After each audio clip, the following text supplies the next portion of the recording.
ওয়ার্ল্ডে হাইপের সাথে সাথে সব এনিমি সাইট ক্র্যাশ করে সোলো লেভেলিং আমাকে ডিসঅ্যাপয়েন্ট করেছে। এপিসোড 12 তো ইন্টারেস্টিং তো ছিলই, এত না যতটা এরা হাইপ করে রেখেছিল। এছাড়াও এপিসোড 11 ও 12 মানওয়া রিড করেছি। আমি একটা কথা বলছি, বিশ্বাস করো, মানওয়া রিড করা গুড ডিসিশন। এছাড়াও A1 পিকচার্স এনিমির ভিতরে কিছু না কিছু কাট করে দিচ্ছে, যেটা মানওয়াতে আছে। শুরুর এপিসোডে এমন কিছু সিন কাট করছিল যেগুলো এনিমিতে ইম্পর্টেন্স নাই। শেষ 11 ও 12 নম্বর এপিসোডে অনেক কিছু দেখার ছিল। আমার মনে হয়েছিল একবার দেখানো উচিত তোমাদের। আজকের ভিডিওতে এই সিনগুলোর উপরে কথা হবে, কিন্তু জিনহু ভার্সেস বেরুর ফাইট সম্পর্কে কথা বলে নেই, যেটা এপিসোডের মোস্ট হাইপ ইম্পর্টেন্ট ইভেন্ট। আমার জন্য কিছুটা ডিসঅ্যাপয়েন্টিং স্টোরি লাইন। আমি রাত 11টা পর্যন্ত এপিসোড দেখার জন্য জেগেছিলাম, কারণ জিনহু ভার্সেস বেরু অনেক হাইপ ছিল। এই জন্য আমি একটু এক্সাইটেড ছিলাম। 10টায় দেখি নাই, কারণ সার্ভার ক্র্যাশড হবে সেটা আমি জানতাম, যেটা সম্পর্কে সকালে জানতে পারলাম। এপিসোড শুরু করলাম, এক্সাইটমেন্ট লেভেল ছিল হাই। জিনহু স্মুথলি এন্ট্রি মেরেছিল জেজো স্ট্যান্ডে। জিনহু এন্টের সাথে ফাইট করছিল। আমি ওয়েট করছিলাম কখন এন্ড কিং বেরু আসবে। বেরু আসলো। কি সিন ছিল, দুজনেই একে অপরের সামনে ছিল। তারপর তাদের ফাইট শুরু হলো। বেরু পুরা শক খেয়ে গেছিল। কিছু অ্যানিমেশন সুপার ছিল, এমন লাগছিল প্রথমবার সোলো লেভেলিং এ এইরকম অ্যানিমেশন দেখছি। তারপর রিসার্চ করে দেখলাম কিছু সিন বেটার অ্যানিমেট করা হয়েছে। যখন বেরু হেরে গেছিল তখন এপিসোড শেষ হয়ে গেছিল। যেখানে হাই লেভেল এক্সপিরিয়েন্স সেট হয়েছিল সেটা আর পাইলাম না। তাছাড়া মিউজিক এবং সাউন্ড খুব কম ছিল। এক সময় পুরো সাইলেন্ট ফাইট হচ্ছিল। আমি অ্যানিমেশনের কথা বলছি না, সেটা অনেক ভালো ছিল। সিনগুলা ইপিক ছিল, কারণ মিউজিক ইমোশন ডেলিভার করার জন্য অনেক গুরুত্বপূর্ণ ভূমিকা পালন করে। এত গুরুত্বপূর্ণ ফাইট চলছিল, মিউজিক চলছে না, এতটা মজা পাইলাম না। ডার্ক এরাইজ সোলো লেভেলিং এর সিগনেচার মুভ থাকবে। জিনহু ভার্সেস বেরু ফাইটে ডার্ক এরাইজের এক্সপেন্ড হওয়া দরকার ছিল। দেখো, এটা আমার মতামত, হতে পারে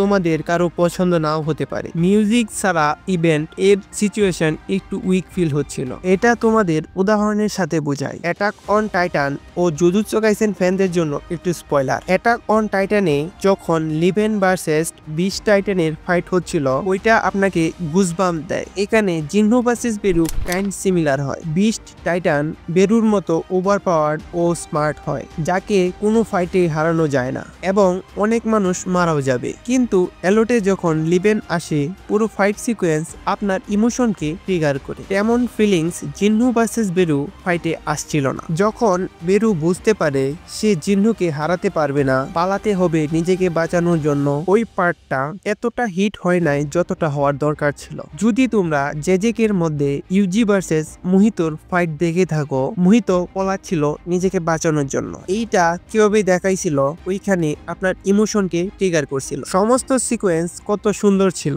আমি কম্পেয়ার করছি না। সোলো লেভেলিং যতটা ফাস্ট করছে, কখন গাড়ি স্লো করতে হবে তা তারা বোঝে নাই। এত সিন তারা মানওয়া থেকে রিমুভ করে দিয়েছে, আমার সত্যিকারে লাগছিল বেশি হয়ে গেছে। দেখো, এপিসোড 11 ও 12 ডিলিটেড সিনগুলা জানতে চাইলে মাঙ্গা রিড করে নাও অথবা এক্সপ্লেনেশন দেখে নাও। চলো এখন এপিসোড 11 বেস্ট সিনগুলোর উপর কথা বলে নেই। মনে আছে এপিসোড 11তে যখন এন কুইন মারা গেছিল, তখন বেরু তাকে খাওয়া শুরু করে দেয়। আমি বুঝছিলাম না সে কেন এটা করছে। বেরু যখন বিগিওর মাথা খেয়ে ফেলে, কিছুক্ষণ পর হিউম্যান ল্যাঙ্গুয়েজে কথা বলা শুরু করে দেয়। এনিমেতে ক্লিয়ার ইনফরমেশন দেয় নাই এটা কিভাবে করছে বা কেন করছে, কিন্তু মানওয়াতে বলা আছে বিস্ট অর্থাৎ বেরু কাউকে খেয়ে ফেলে সে তার নলেজ ও এবিলিটি বেরু পেয়ে যায়। এন্ড কুইনের কাছে পয়জন ছিল, সে একবার হান্টারদের উপর ইউজও করছিল। যখন বেরু জিনহুকে পয়জন দিয়েছিল,